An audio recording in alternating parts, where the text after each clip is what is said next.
POV, you come over to my house and ask me about cosplay.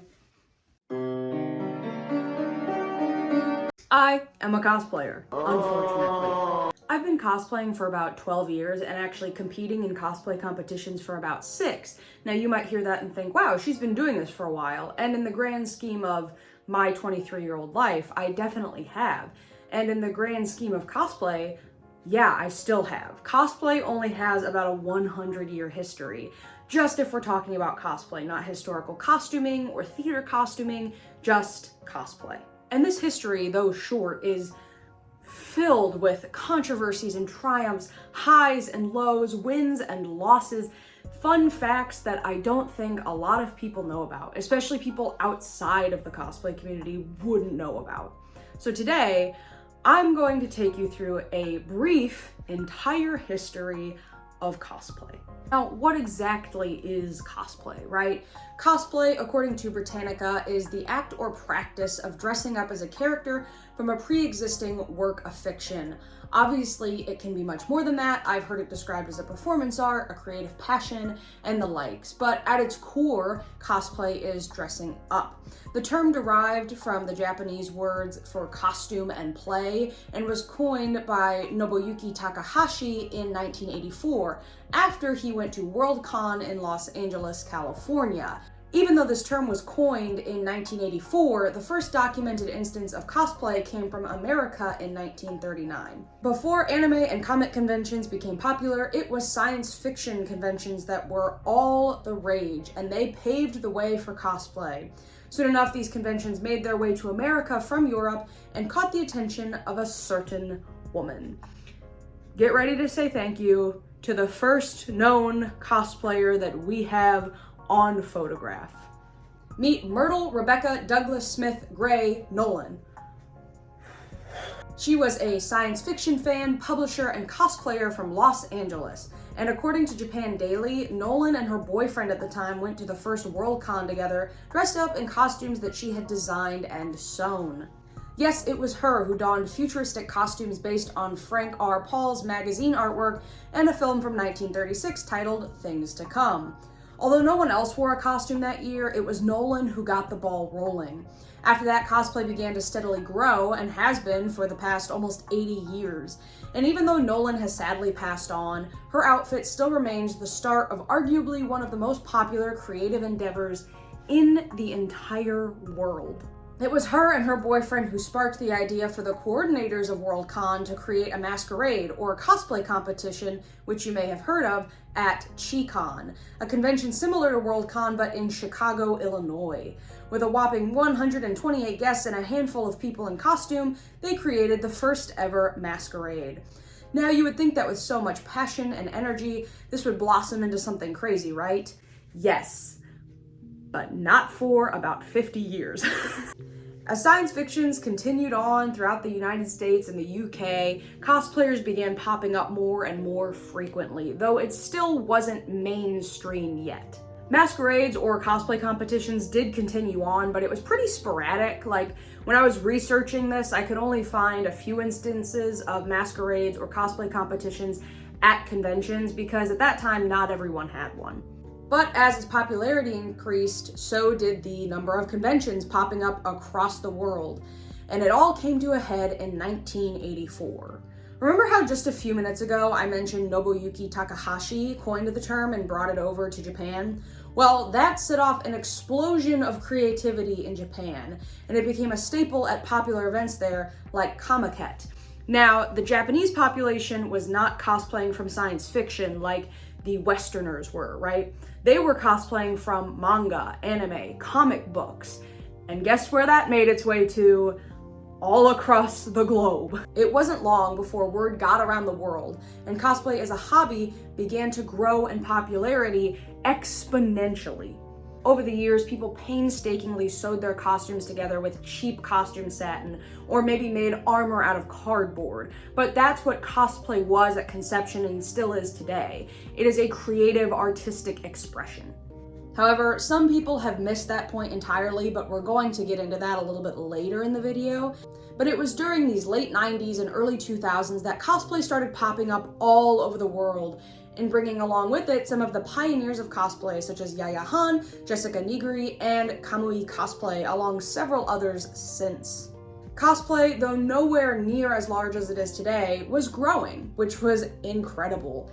There were a variety of blogs, we have hundreds of photographs from the early days of cosplay, stories of cosplayers who engineered incredible feats just off of creativity and passion. Even now we have taken that creativity and engineered it into new products. Thermoplastics like Warbla exist thanks to cosplayers. And EVA foam, well, that replaced those old floor mats that you could get from Lowe's or Home Depot. Cosplayers once struggled to find high-quality wigs or high-quality costumes because none were readily available, but now we have sites like Arta Wigs or Doki Doki Cosplay, which make these things readily available for cosplayers. And at one point, yes, you could buy these on Amazon and it might take weeks or months to get from you. Now it only takes a matter of days, but I'm getting ahead of myself. If we want to talk about cosplay accessibility today, we need to go back several years to what it was prior. The birth of websites like Amazon, eBay, and Mick Costumes, we got readily available cosplays from Japan, which once seemed like a fantasy, but was now at our fingertips with just the click of a button. Sizing was limited and what the producers carried was very small, but it would continue to grow with demand. I remember buying a CL Phantom Hive cosplay in 2013, and they only made about 4 of his outfits back then with limited sizing. But now click onto Amazon, Mick Costumes, eBay, type in CL Phantom Hive and you'll find close to a dozen, if not 24, 30, 40 different costumes from different sellers with different ratings and different sizes. Warbla's finest art came onto the scene in 2014, and all you needed was some change to spare, a heat gun, a respirator, and a sheet of the stuff, and you could create literally anything you wanted in a matter of hours. It was incredible. It wasn't just Warbla that was taking over the scene at the time. EVA foam, or ethylene vinyl acetate foam, started to become widely popular for cosplayers to use around the same time as Warbla. EVA foam had been used for years prior in things like running shoes to my knowledge, but now it is one of the staples in the cosplay community, and maybe that's where you know it from because you're a cosplayer or you've even just heard of cosplayers using it. Shiny, low-quality wigs were a thing of the past. Now any Amazon, eBay, cosplay website, or even specific wig websites have high-quality wigs specifically for cosplayers. Books from creators like Cowbutt Crunchies, Yaya Han, Kamui Cosplay, and dozens of others have also popped up onto the marketplace, lending a hand to any crafter who might be interested. Because hey, why buy it for $70 when I can make it for quadruple the price? Whether you're a casual cosplayer or a die-hard enthusiast, it is hard to deny that cosplay has made its way to basically every corner of the globe. And for those who want to tackle the challenge of creating their own cosplay and find rewards all across the world in cosplay, you can. Through championships or competitions, local, regional, national, or international, take your pick. These competitions aim to reward cosplayers and recognize the hard work to build their costumes. And this became very popular, as we talked about, because of science fiction conventions, but it all came to a head in 2003 with the first World Cosplay Summit. Cosplay competitions or masquerades are exactly what you would think they are. They are craftsmanship-based competitions that sometimes include a performance aspect and are typically judged by an esteemed panel of judges, or at least cosplayers who know what they're doing. And what better way to grab the world's attention but by hosting a competition for multiple countries to show off their skills with fabulous prizes? Well, that was the World Cosplay Summit in Nagoya, Japan in 2003. You're probably thinking this thing was huge and it brought countries together and it paved the way for cosplay competitions, and it certainly did, but there were only 3 countries who participated in that competition. The world's first cosplay summit had Germany, France, and Italy involved. However, over the years, the World Cosplay Summit has grown to include over 40 countries, bigger prizes, and an even bigger community. However, the World Cosplay Summit isn't the only international gathering anymore, as it once was. Now we have the International Cosplay League, NARCon, the Extreme Cosplay Gathering, C2E2, and even more that are popping up all over the world. Conventions in the United States, such as Emerald City Comic-Con or Holiday Matsuri, host preliminaries to send off United States representatives to international competitions. The judges for these competitions are carefully selected and judge competitors based on beadwork, sewing, armor, design, fit, difficulty, accuracy, creative design, and so much more. And this is all incredible and something many cosplayers strive for, either to be a contestant or to be a judge, but that's not really why myself or anyone does it. I've been a competitive cosplayer for about 6 years now, and even though the big virus took away about 2 years from me, I compete now at the master level. And you might be thinking, well, how do you get to the master level? How does anybody get to the master levels? There are levels? I have to enter at a level? What the hell is a level? Most conventions you go to, even small local ones, will have some sort of cosplay competition or masquerade. Some of my first competitions were on a tiny stage at a convention with less than 2,000 people. You enter a division, novice, journeyman, or master, depending on how many awards you've won in cosplay competitions. So maybe you've been sewing for years, but you've never entered a competition. You would enter at the novice division. Maybe you've won a dozen awards, and that would put you in the master division. Cosplayers always have the ability to also be bumped up by judges, but that's normally only if they are set to win something. However, some competitions also judge differently, and they judge based on what your cosplay is made out of. Larger competitions like C2E2 judge based on categories of mixed media, sewing, and armor, though these large competitions typically take an application to even be accepted. I will tell you this though, no matter if it's a small local convention or a national championship, you will never find this level of good sportsmanship anywhere else. When I'm backstage, I talk to fellow cosplayers and we'll exchange techniques and we'll talk about how did you do this? How did you do that? Wow, that's really cool. Complimenting each other, building each other up. Even after we've gone on stage and performed or done our walk on, we're hyping each other up. We're all talking excitedly backstage, watching our contestants and fellow competitors walk across that big screen that they have up sometimes in the cosplay green room if you're lucky. It's all just play. It's all just play. That's what cosplay is. It's not really about the awards or the stage show or any of that, although of course that is really cool. I mean, I've won several awards at this point and I've done a variety of different walk-ons, and it's always exhilarating and exciting and it's wonderful to win something, but it's not about that. It's about the passion and creativity and love that we poured into the costume and into the character and getting recognition for that work. What once was a one-off show 70 to 80 years ago has now turned into this tradition. Every convention now, it seems, has a cosplay competition at it, and whether there's 5 contestants or 500 contestants in the pool, it doesn't matter. The convention will host a cosplay competition. And cosplay competitions have garnered a lot of attention, don't get me wrong. I mean, that's why we have these international competitions, because people are interested. And there was one company who decided they wanted to talk about these competitions to cater to the normie population. Every cosplayer knows where this is about to go. Welcome to the artistic, sexy, and cutthroat world of cosplay. I feel like I would be remiss if I didn't talk about Heroes of Cosplay, because I feel like it was such an important thing in the community, whether you lived through it or not. Now, this show became really popular around the time I started cosplaying in like 2012, 2013, but I never watched it. And I'm kind of glad I didn't, because it's bad. Now, if you want an in-depth analysis of the show, go watch Sarah Spaceman's video. It's like a 2-hour deep dive. It's phenomenal. But this is just a brief history of cosplay, so we're gonna run it down really quick. Heroes of Cosplay attempted to show off cosplay as this super competitive, sexy thing, which it absolutely can be, but if you know a cosplayer and you've been to a convention, you know that's not necessarily true. This show primarily focused on female cosplayers and one dude who barely got any screen time, shout out my man Jesse. It introduced famous cosplayers such as Yaya Han and Jessica Nigri into the show to garner even more views. Now, the premise of the show centered around cosplay competitions, specifically those which gave out cash prizes. Thousands of dollars are up for grabs at every competition, and the potential for millions of new fans.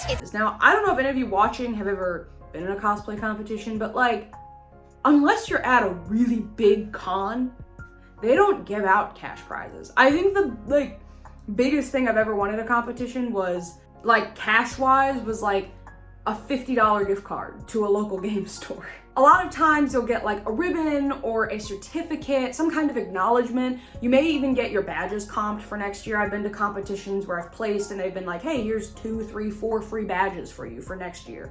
But cash, not a lot of conventions give those out. I genuinely believe this show could have been something incredible, focusing on the crafting, the creativity, the passion, the growth the contestants and the cosplayers went through, but it just wasn't. There was a lot that came out afterward about the mistreatment of the cast, the editing inconsistencies, and it even got Yaya Han canceled, which she talks about in an interview with Sarah Spaceman in her video. So if you're interested, again, I highly recommend going and watching that. However, the show was obviously ruined by just a not great editing team and a guy who just wanted to make money and especially wanted their audiences to like ogle hot women. It was controversial at best. I've talked to some people who really loved the show, who said, yeah, maybe it wasn't great, but it's what got me into cosplay. I have a soft spot for it. Other cosplayers are disgusted by it and how it showed off cosplay as only competitive, with everybody reaching to win the big grand prize in this winner-takes-all game. It was high stakes, with the participants even foregoing their own emotional and mental health. It was also around this time that a certain incident occurred in the cosplay community. And while I don't think that these things were necessarily good for the community, I do think that it opened up a really great conversation to cosplay safety. Now, cosplay safety has been a long talked about and long controversial conversation, which you wouldn't think that, would you?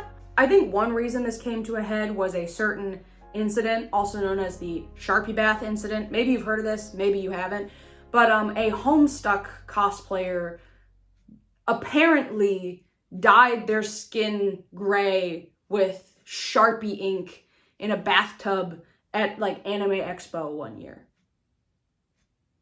Yeah.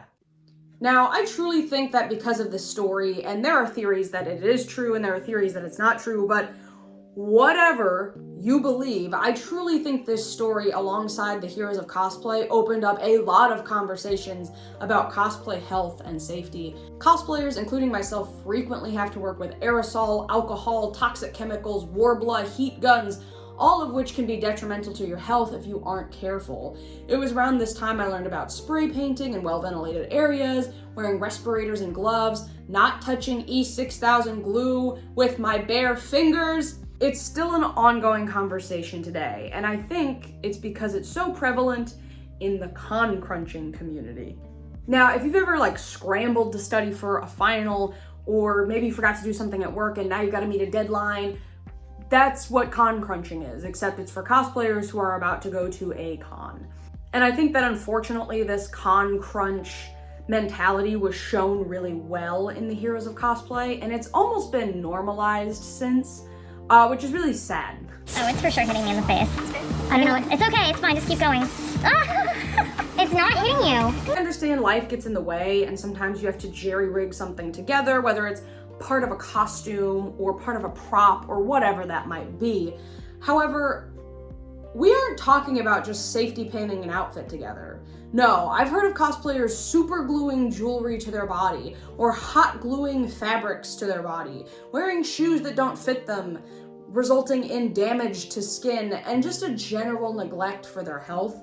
I'm not gonna act like I haven't done stupid things to meet a cosplay deadline before, but again, this is your health we're talking about. You can have hundreds of costumes, but you only have one set of lungs, you only have one set of skin, you only have like one body that you need to take care of. And a lot of cosplayers just kind of like put that in the background. They're like, that's not really important, I just gotta get this finished. Now, you might think this is insane. I know I do, because I try at least to be safe when I'm working with cosplay. I have a respirator and eyewear. I try to wear gloves if I'm working with toxic chemicals.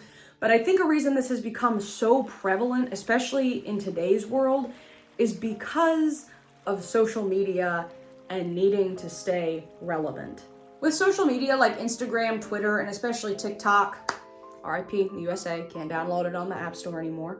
Cosplay has grown more exponentially than anyone could have ever imagined.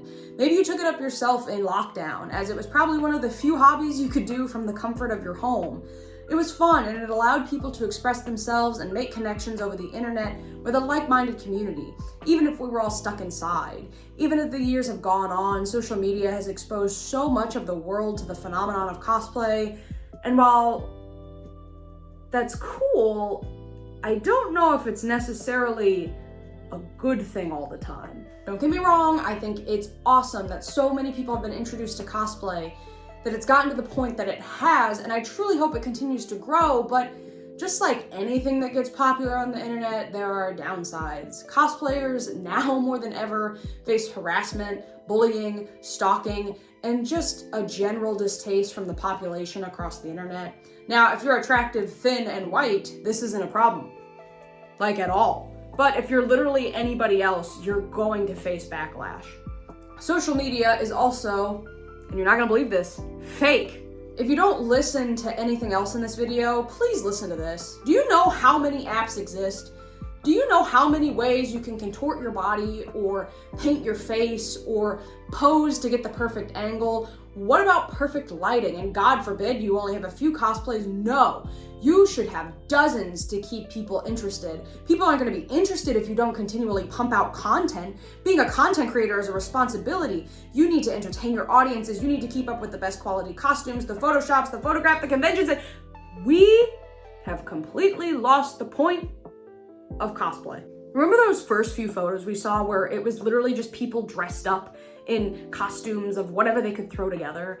That's still what cosplay is and should be. Just because we have more resources now, just because we have a way to reach a larger audience, doesn't make us superior. It just makes us more susceptible. Cosplay is fun. It is literally play. People in costumes just being silly. But unfortunately, media has taken this away from so many cosplayers I know. They face burnout, judgment, and an overall horrible online experience because of what people think cosplay should be. But that's the beauty of cosplay. It's up to you, the cosplayer, to decide what you want it to be. You should be able to create what you love, and not because it's what other people expect of you, even though they usually expect a lot, an unrealistic amount. Unfortunately, this isn't just focused on the costume. People will, nitpick and critique your costume, but it extends beyond that now. Now it's about your race, your weight. Are you able-bodied? Are you this or that? You're not the same height as the character. You're not the same weight as the character. All of this, now people throw into the cosplay, which is crazy. I would be remiss if I did not talk about the cosplay community and the bad apples within it. From situations regarding whole wheat pea and D-Pity to the blatant racism that cosplayers face every day, it's exhausting and it's not perfect. There's ableisms and beauty contests. There's homophobia and elitism. And yet, sometimes, it's an okay community. It is a loving community that is continually growing. Whenever I go to a convention, I see and interact with a lot of younger girls because I cosplay for media that may be more recognizable to them. Some are too shy to talk, so they wave and smile at me. Others who aren't even in cosplay have come up to me and asked me how to make something. People have told me I pushed them to cosplay, inspired them, helped them to create something they loved. And that's incredible. And that is the type of community I hope cosplay continues to cultivate. One of education, lifting others, and encouraging creativity, because that's what it was about to begin with. I talked about conventions at the start of this video, because this is where everything started, at conventions. And even now, conventions are where cosplay happens. Like, walk into any convention and I can tell you probably over half the attendees are going to be in cosplay from some piece of media. It really is a meeting of the minds, a place where cosplayers join to meet and be themselves, screens and social media aside. Some conventions like Holiday Matsuri host over 50,000 people. Other conventions may only hold a few hundred, but all of them are contributing to cosplay culture and cultivating the space. Conventions used to be more like small meetings where people met up and discussed like-minded interests. However, today you can find panels, vendors, entertainment, competitions, idol festivals, and even more just in one building, all of which has been catered to appeal to cosplayers and media enthusiasts. You want to meet a cosplayer? A convention will probably host them as a guest. You want to try making your first cosplay? There's probably a panel being held to help you with that. If you're interested in meeting a voice actor or an artist, they get invited to these conventions all the time. Fandom, crafting, a general enthusiasm about all things nerdy, it's here. Every year conventions fall away and more pop up in their place. There's even a website you can visit to see where conventions are going to be happening, whether in your state or across the nation, even in other countries. I mean, look at how many hundreds of conventions happen a year in the United States alone, and that's not all of them. At this rate, we're just going to have more and more conventions because cosplay will just continue to grow like any hobby. Every book we have on a shelf, every shirt you buy, every recipe you read, all of it is here because somebody enjoyed it enough to make it a reality. And as long as people continue on in cosplay, the hobby is going to keep growing. As more popular cosplayers age and eventually retire, new ones will rise up to take their place as guests, content creators, and the like. I'm sure in a few years, if this video is still up on the internet, it will be outdated. New techniques have come into play, new controversies will have emerged, and I may not even be cosplaying anymore. But the passion people have for their craft will never fade. It won't matter if it's made of cardboard or silk, warbler or foam, leather or cotton, it is all cosplay. Costume play.